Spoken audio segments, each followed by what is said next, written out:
이 공급을 다 얘기합니다. 어느 정부나. 예, 정권하고 상관없어요. 민주당이나 국힘이나 항상 공급을 많이 하겠다고 얘기하고 공급 확대를 해야 예, 서민 주거가 안정된다 이렇게 얘기를 하시죠. 근데 이제 또 저희 경실련이 공급 확대를 반대하는 게 아니에요. 저희가 공급을 반대한다고 생각하시는 분들도 있는데 그렇지 않습니다. 근데 공급을 하는 건 좋은데 어떤 공급이냐? 그 공급의 질에서 대해서는 아무도 이야기를 안 한다는 거예요. 아무리 공급을 많이 하면 뭐 합니까? 10억, 20억 아파트 공급해봐야 청년들이 그 돈을 마련을 할 수가 없습니다.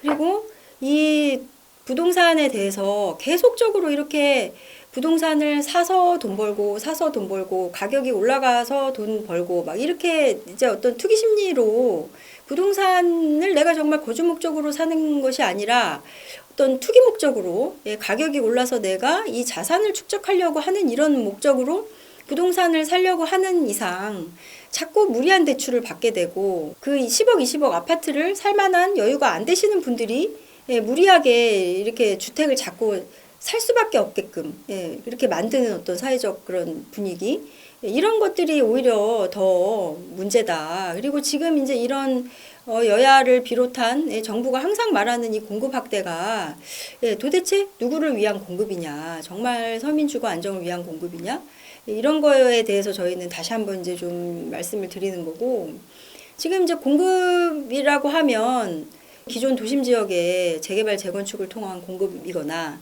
아니면 신도시를 통한 공급이거나 이거 두 가지밖에 없습니다. 다른 방법으로 공급할 수 있는 그런 방법은 없는데 그 기존 도심 같은 경우에도 뭐 재건축, 재개발, 규제 완화를 지금 모든 정치인들이 다 얘기하고 있습니다.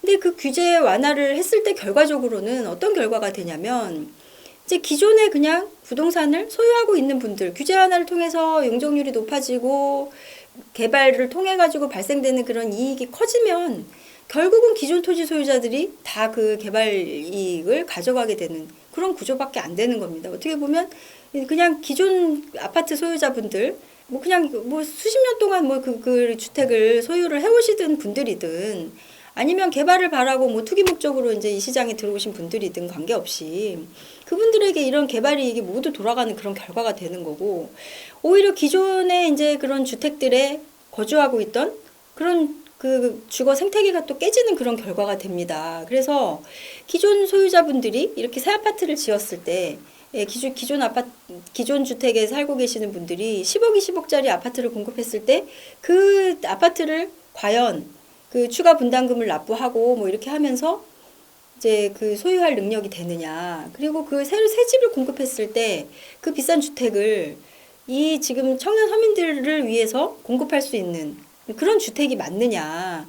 오히려 기존에 월세 50만 원짜리, 30만 원짜리 이런 저렴한 주택들이 그런 저층 주거지들이 파괴됨으로 인해서 그 저렴한 주택이 반드시 필요한 도심에 있는 그런 저소득층에게 이제 공급되었던 주거지나 주거 생태계가 파괴되는 그런 양면성이 있는 거거든요. 이제 공급 확대라고 얘기하지만 사실상은 저렴한 주택들의 공급이 축소되는 결과도 같이 있는 겁니다. 그래서 이 공급이 좋지만 이 공급이 그 주거를 필요로 하는 사람들의 어떤 소득 수준과 부담 능력을 반드시 고려해야 된다. 그걸 고려하지 않는 공급은 아무 의미가 없는 공급이다. 저는 그렇게 말씀을 드리고 있는 것입니다. 이제 소규모 정비 사업들이 지금 서울 곳곳에서 많이 일어나고 있는데 그 사업이 잘 안 됩니다. 예, 사업성이 안 나오거든요. 예, 기존 소유자분들도 부담할 능력도 안 되시는 분들도 많고 구역도 작고 그리고 분양가는 굉장히 높아야지 이게 사업성이 나오는데 그 작은 구역에 들어오시는 분들이 10억, 20억 그렇게 아파트를 분양 받으실 능력이 안 됩니다. 그래서 지금 이제 나오는 정책이 뭐냐면 용적률을 높여주는 겁니다. 예, 용적률을 자꾸 이제 여야 막론하고 뭐 개발 사업은 해야 되고 그렇게 뭐 사업성을 높이려면 더 고층으로 초고층으로 초고밀로 지어가지고 일반 분양분을 하나라도 더 만들어서 많이 아파트를 팔아야 기존 소유자들이 사업을 할 수 있는 그런 동력이 되거든요. 왜냐하면 사업성이 없기 때문에. 그래서 자꾸 이제 용적률을 가지고 용적률을 확 이렇게 높이는 그런 방안을 지금 여야 후보들도 그렇고 막 지자체들도 그렇고 이제 가지고 나오는데 그 용적률이 사실은 용적률을 확대해서 준다는 게 기존 소유자들한테 어떤 이제 개발 이익을 몰아주는 거나 마찬가지거든요. 그래서 이제 개발 이익을 용적률을 막 이렇게 높여가지고 몰아주면서 예, 그러면서 또 이제 그 초과이익 환수를 위해서 예, 재개발, 재건축 초과이익 환수제를 또 이제 하고 있는 거죠. 그러니까 굉장히 이율배반적인 거예요. 어떻게 보면 그 용적률을 그렇게 높여줌으로 인해서 초과이익이 발생되는데 그거에 대해서 또 이제 초과이익 환수를 한다고 하면서 계속 이제 또 법을 만들고 하자 말자 하면서 싸우고 지금 이러고 있는 거거든요. 그냥 정해진 용적률대로 가고, 예, 그것을 부담할 수 있는지, 이 주택의 수요자들이 그 새로 지어지는 예, 주택을 소비할 만한 그런 소득 수준이 되는지 안 되는지, 그걸 기준으로 판단을 해야 된다는 겁니다. 그러니까 용적률, 한쪽에서는 용적률 높여주고, 또 한쪽에서는 그 높여준 용적률로 인해 가지고 초과이익이 올라가니까 그걸 다시 환수하자 그러고, 이거는 정말 다람쥐 쳇바퀴 같은 예, 그런 이야기가 아닌가 이런 생각이 들고, 그러니까 정말 자꾸 정책이 원칙 없이 이렇게 포퓰리즘으로 뭐 이것도 좋고 저것도 좋고 소유자도 좋고 분양자도 좋고 이런 건 이 세상에 없습니다. 예, 정책이 해야 될 일은 이런 다양한 이해관계를 어떻게 조율할 것인지, 예, 어떤 원칙을 지키면서 이렇게 꾸준히 가지고 갈 수 있을지 그걸 고민해야 되는 부분이라고 생각합니다. 항상 이 부동산 문제가 상당히 어려운 부분이 뭐냐면 그 양쪽을 다 충족을 시켜야 된다는 거예요. 저렴하게 공급을 해야 되는데 저렴하게 공급을 하게 되면 이제 기존의 집값은 비싼데 저렴하게 공급을 받는 사람들한테만 이익이 또 간다는 그런 문제가 있고, 이제 이렇게 부동산으로 인해서 발생되는 그냥 소유했다는 그런 사실만으로 인해서 자꾸 이렇게 많이 생기는 그런 초과 이익들, 불로소득 뭐 이렇게 많이 얘기를 하지만 그런 거를 어떻게 하면 효과적으로 이제 또 환수를 해야 되는 부분도 있고, 그러니까 저렴하게 공급을 해야 되고 그러면서도 또 이제 그 초과 이익은 환수를 또 해야 되고, 이런 두 가지 목표를 이제 다 달성을 해야 되기 때문에 이게 상당히 좀 어려운 것 같아요. 이게 이제 어떻게 보면 이렇게 양쪽이 좀 충돌이 된단 말이죠. 집을 갖고 싶은 그런 욕망? 뭐 이제 뭐 이재명 대표가 예, 뭐 욕망을 이렇게 무시하면 안 된다. 뭐 이런 얘기를 막 하시더라고요. 근데 이제 그거는 그냥 일반 시민들은 그렇게 얘기할 수 있어요. 예. 아, 그렇죠. 여태까지 우리가 살아온 방식이 근대화가 급격히 경제 성장하는 이런 과정 속에서 자산을 기반으로 해가지고 이제 노인들도 예, 그냥 이렇게 아파트값 올라서 뭐 자기 이제 노후 수단이 되고 막 이렇게 하면서 이제 우린 수십 년간 살아왔단 말이죠. 그러니까 이제 우리 젊은 세대들도 어떻게든 내가 집값이 많이 올라갈 그럴 집을 사고 싶고 집을 통해 가지고 내 자산을 축적하고 싶고 막 그런 욕망이 지금 있는 건데, 그런 욕망 때문에 오히려 이제 무슨 공공임대주택이라든지 아니면은 뭐 이제 뭐 공동체 주택이라든지 뭐 협동조합 주택인지 여러 가지 다양한 주택들의 그런 공급을 이제 실험을 이제 하고 있는데, 그런 것들이 제대로 되지 않는 이유가, 아니 다른 사람들은 옆에서 아파트 사가지고 뭐 2배, 3배 올라서 돈을 벌고 있는데 나는 지금 공공임대주택에 들어가고 예, 공동체 주택에 들어가가지고 집값이 하나도 안 오르면 얼마나 그게 박탈감이 크겠느냐는 거예요. 이렇게 좀 제도가 해야 될 일은 이제 그런 부분을 내가 정말 안심하고 뭐 임차주택에 살든 뭐 이제 뭐 공동체 주택에 살든 어디에 살든 그런 불안함이 없이 예, 내가 뭐 이렇게 그냥 어느 정도 준비가 됐을 때, 예, 내 소득 수준이라든지 뭐 이런 것들이 이제 어느 정도 이렇게 좀 기반이 마련되었을 때 무리하지 않고 언제든지 주택을 사도 내가 크게 손해보지 않는다는 그런 믿음을 주는 그런 장기적이고 안정적인 정책을 마련해야 되는 것이 예, 정치권과 정책이 해야 될 일이다.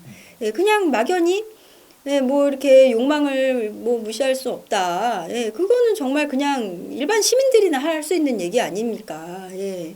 그래서 이제 이 한정된 자원을 어떻게 하면 이제 시민들이 그냥 내가 정말 부동산 지식이 없어도 부동산에 대해 잘 몰라도 그냥 이렇게 언제 내가 부동산을 사더라도 내 수준에 맞게 내 소득에 맞게 예, 이렇게 편안하게 내가 살 수 있는 집을 안심하고 마련할 수 있고, 뭐 누구는 집값이 올라서 너무 많은 돈을 벌게 되고 나는 상대적으로 집을 못 사서 자산을 축적하지 못하고 이런 일이 없도록 이렇게 세세하게 제도를 정비하고 정책을 마련해야 되는 게 정치권이 해야 될 일이다. 저희는 그렇게 생각합니다.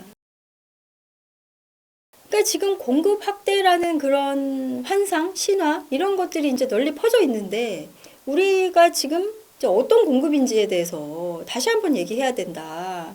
여기서 지금 4기 신도시 말씀하시고 있는데 지금 3기 신도시 땅들 지금 어떻게 하고 있습니까? 지금 그 택지들 분양 받아놓은 그런 건설사들이 사업성이 안 되고 지금 수익이 안 나니까 예, 그냥 택지 그 계약만 해놓고 아파트 짓지도 못하고 예, 그렇게 해가지고 지금 계약 파기된 땅들이 지금 엄청 많습니다. 그 왜 그 건설사들이 그 저기 이미 조성해 놓은 3기 신도시 택지들의 아파트를 못 짓느냐? 지금 그 가격으로는 아파트를 살 사람이 없어서 그렇습니다. 수요자들이 예, 국민들이 지금 시민들이 돈이 없습니다. 예, 그런데 지금 누구를 위한 신도시를 공급을 한다는 건지 저는 다시 한번 좀 묻지 않을 수 없고요.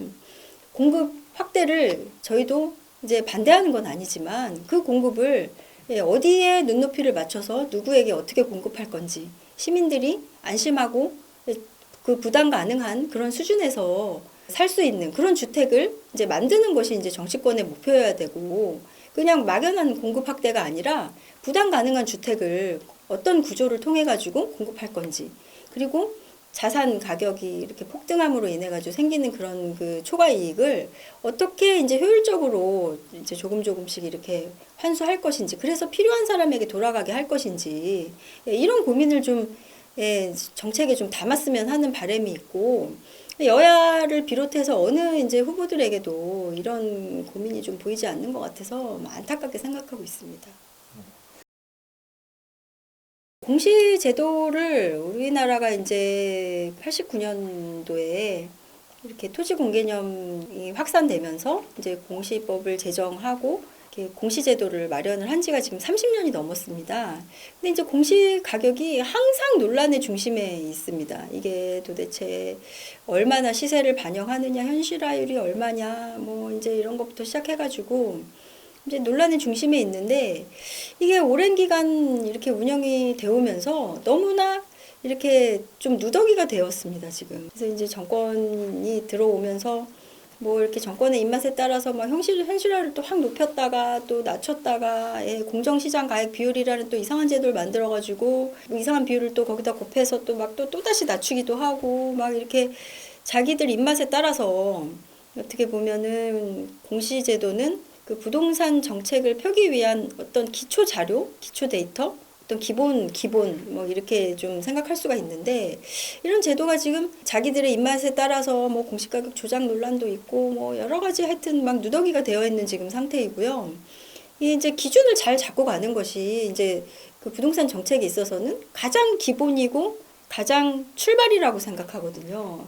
그래서 지금 이제 공시제도가 이제 토지 공시가격, 주택 공시가격, 공동주택 공시가격 이런 식으로 이제 막 이렇게 쪼개져 있고 막 산정하고 있는 기관도 전부 다 다르고 막 이렇게 지금 돼 있는데 우선 좀 하나하나 좀 저는 풀었으면 좋겠다는 생각이 들거든요. 하나하나. 예.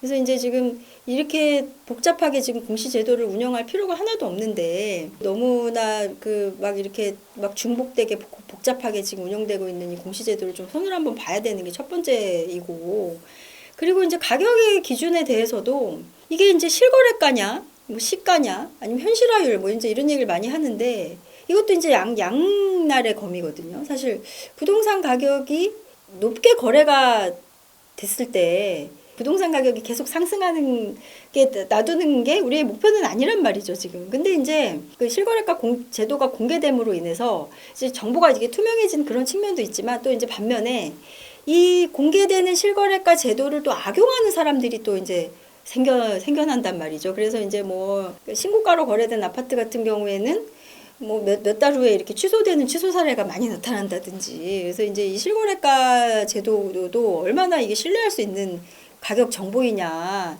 근데 이거에 대해서 제대로 이제 지금 검증하는 수단도 없고.